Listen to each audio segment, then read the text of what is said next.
The year was 1985, and the Nintendo Entertainment System was released in America. By far one of the best consoles ever created. With a library of over 700 games and its own Nintendo Power magazine, it was a giant among men. You can't look far without seeing the impact of the NES in North America. From giving growing video game companies a platform to showcase their new titles, to holding an actual tournament across the country where you could win an amazing Geo Metro. The NES revived video games in America and gave kids a new platform to grow into full-fledged gamers. Having spent hours upon hours playing game after game on the NES, I've only touched the surface of what it has to offer. So I've compiled a list of the top 20 NES games to showcase some of the best titles. I'm mhauser321, and this is my top 20 best NES games of all time. Accredited with bringing the stealth game genre to life is the number 20 game on my list, Metal Gear. First released on the Japanese computer, the MSX, and later ported to the NES, is the story of Solid Snake, a member of the Special Forces group known as Foxhound. Players must navigate through compounds without being detected by guards and sometimes watchdogs, with your main goal being to destroy Metal Gear, a tank that can launch nuclear missiles. The groundbreaking title Metal Gear and its sequels are highly deserving of the number 20 pick. Number 19. Creating your own tracks, launching over huge jumps, and breaking your friends' times is Excitebike. An original launch title for the NES, Excitebike was a first-generation game that inspired numerous other bike racing games to be made. Giving the player the ability to build your own tracks was a very new concept. Although Excitebike lacked the ability to save your tracks, it was an idea that was not really heard of. Can you imagine what Mario would have been like if you could make your own levels? Overall, a great game with lots of replay value, Excitebike also has some of the catchiest opening music.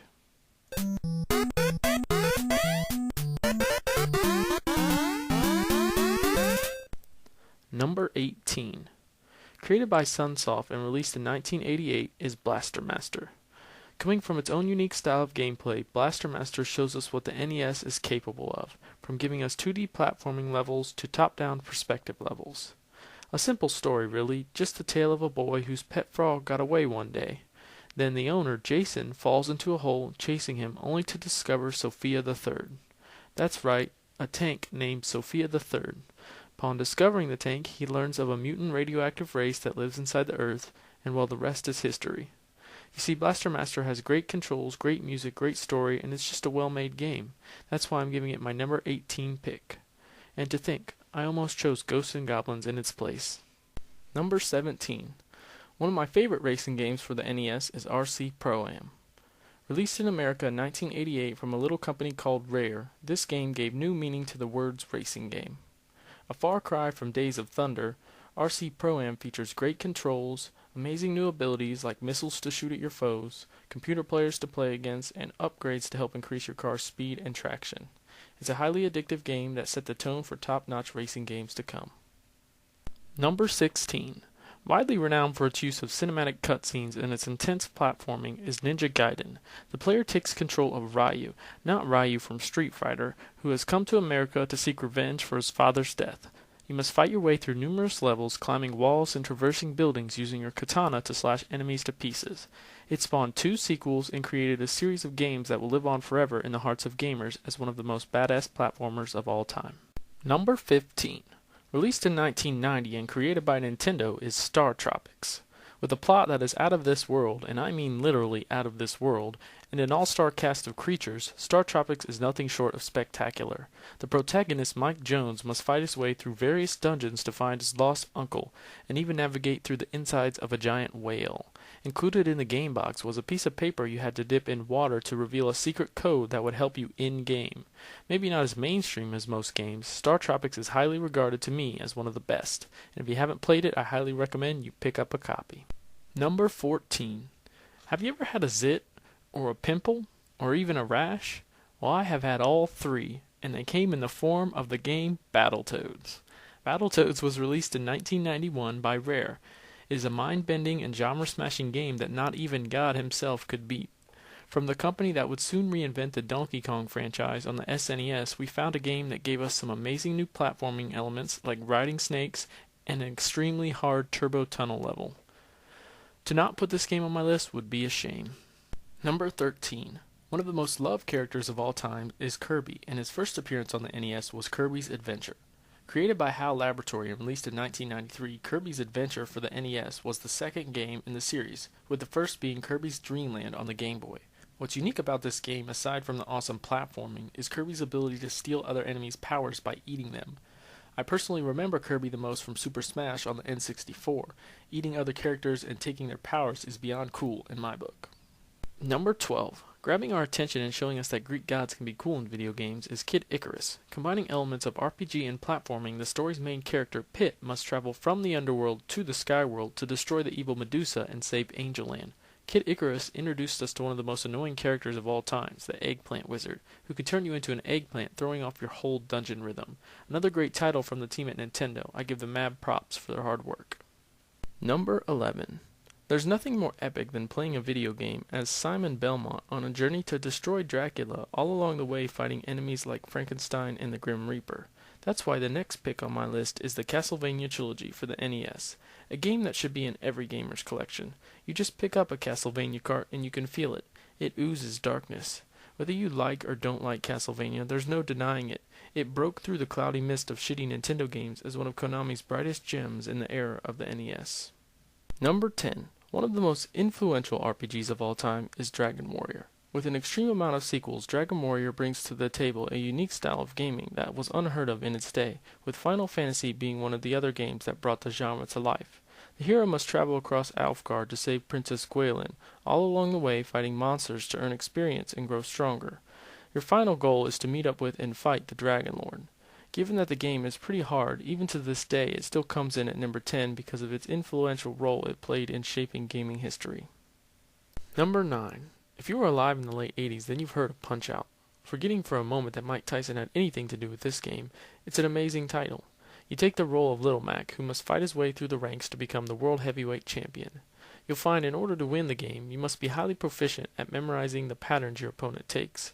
Being one of the first games I ever played for the NES, Punch-Out! Was a great game. It was a great way to vent some of that pent-up anger you had for your older brother who thought he was the best at every game he ever played. Number 8. Groundbreaking in so many ways is Metroid. Having a stunning twist at the end that made some heads turn is one of the great aspects of the 1986 Nintendo release. The main character Samus is extremely versatile. Yeah, that's right, I said she can pick up power-ups and learn new abilities, with my favorite being the screw attack. When I think of the original Metroid, I think of an amazing overworld that has endless tunnels that require skill and precision to navigate through, with the final boss being a gigantic brain. Taking aspects of both Zelda and Mario and twisting them together into a non-linear platforming adventure game is one of the best moves Nintendo ever made. They really broke the mold when they created Metroid. Number 7. With unlimited ammo and a co-op mode, you can imagine why Contra takes the 7th spot on my list. You and your friends are in for a long night because you've got to fight your way through countless enemies to stop an alien invasion. Created by Konami and released in 1988, Contra was an awesome game. As a kid, I heard there was a code for 30 lives, so I instantly had to attempt to beat the game. But much to my surprise, I still couldn't beat it. Contra's 2-player mode was influential in forming many friendships in my life, and to this day, it's one of the games I still enjoy playing. Number 6. This game came straight out of the Soviet Union, and it's Tetris. Tetris swept the nation, making a gamer out of everyone. When the Game Boy came out in 1989, it was sold with the system, and it became an instant classic, being ported to almost every console you could imagine. You can also thank Tetris for help making the Game Boy extremely popular. We all know how Tetris works, so I'm not going to explain it for the one person who hasn't played it, but what I will say is that it was a game that was so popular it basically started a war over who actually owned the rights to Tetris, causing many disputes. Although it's not an action or an RPG, Tetris can stand up to the best of them. Number 5. Creating a series that will probably last until the end of time is Final Fantasy. Before the world had MMOs or MOABs, we got our gaming kicks from the 8-bit mages of Final Fantasy. A last-ditch effort by Square, Final Fantasy was enough to help solidify the future for them. After its initial release in 1997, it went on to have numerous sequels and start the series of games we know and love. Being able to choose your 4-person character layout at the beginning of your game and setting out on an epic journey to save your kingdom from complete and utter destruction is what FF1 brings to the table. Games like Dragon Warrior and Final Fantasy were huge in making RPG games very popular. They started a craze that gave us kids something to look forward to, and I can honestly say this game is one of my top 3 favorite games. Number 4. To fully understand the magnitude of my next choice, we have to go back to a simpler time. A time when being cool wasn't about who had the most money or the best graphics. We have to go to a time when being cool was about things like turtles and things like ninjas. And when those two things came together, well, history was made. The Tmnt games are some of the most widely talked about NES games. Being born in the 80s, the Turtles were huge. They gave rise to a generation of kids that grew up watching them on TV and in the movies. As a gamer, I can say that not all the Turtle games are superb, but I would say as a whole they're pretty good. Some might even say great. I can't decide on a single one for my list, so I decided to pick all 4. Number 3. Without this next game, my list wouldn't be complete. With 6 games made for the NES and its own contest in which kids could help design characters for the game, it's the Megaman series. Starting out in 1987, Capcom created Megaman, also known as Rockman. Megaman 1 featured some funky cover art but great gameplay, and a choose-your-own stage selection screen that was revolutionary at the time. Again, I have to choose the whole series. I can't just pick one. It's because all 6 games are not only fun, but extremely enjoyable. I think the greatest thing about the Mega Man series is being able to gain the powers of the evil robot masters. This was so cool to me as a kid. It gave you something to look forward to, trying to figure out what the new power would look like and all. Mega Man shaped my gaming style to what it is today. It's one of those games you just can't live without. Number 2. Having the prestigious title of second place is a game that we all know and love, Mario. The Mario games are a relentlessly giving platformer that will not disappoint even the sandbaggiest of gamers. The Mario games are the bread and butter of the Nintendo library. From its humble beginnings in the arcades with Donkey Kong to being one of the biggest Nintendo franchises, Mario has come a long way. Not to mention the fact that Mario 1 and Mario 3 have sold combined over 40 million games. Paying homage to his childhood, the head artist for Nintendo created an everlasting character who will forever be engraved in the history books. By far one of the most spectacular games ever created, without a doubt the best choice for the number 2 spot on my list. Let's recap. Number 20, Metal Gear. Number 19, Excitebike. Number 18, Blaster Master. Number 17, RC Pro-Am. Number 16, Ninja Gaiden. Number 15, Startropics. Number 14, Battletoads. Number 13, Kirby's Adventure. Number 12, Kid Icarus. Number 11, Castlevania. Number 10, Dragon Warrior. Number 9, Punchout. Number 8, Metroid. Number 7, Contra.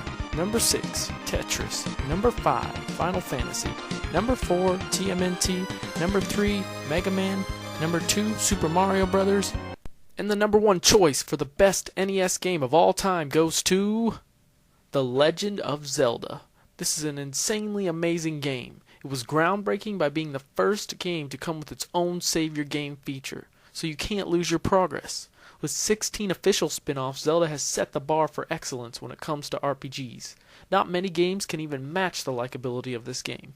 If you've ever played a Zelda, then you can attest to the amazing amount of fun you get playing the game. It has everything: action, adventure, puzzles, role-playing, extremely entertaining for all ages. Zelda will forever live on as one of the world's best video games, and will hold down the fort as my number 1 favorite NES game forever. This has been M.H. Hauser 321 for my top 20 NES games of all time.